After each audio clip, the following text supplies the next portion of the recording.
Evo, na jednoj jabuci su behorile u avgustu.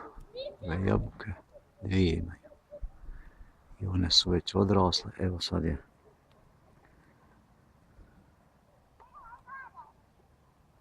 oktobar 4.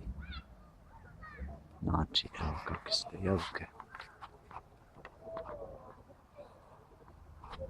Ovdje ćemo ići na ovom dijelu. Eto, 4. oktobar. Kakve su jabuke koje su behorile u avgustu.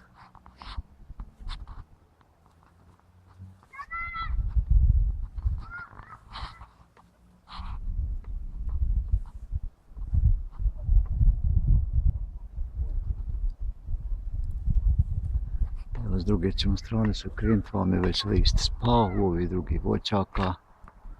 Skoro da je spao. A od te jabuka, eto je koja je izbehorala.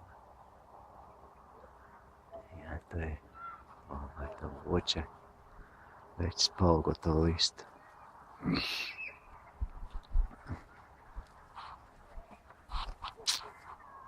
Eto jabuka, tamo iza ne šljive stelna i rana, čačanka.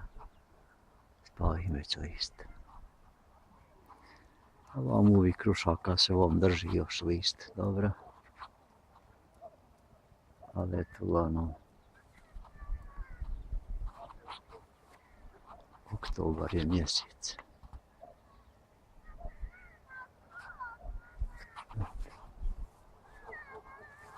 Tamo u daljini se vidi grožđe koje je već počelo žutiti, spada.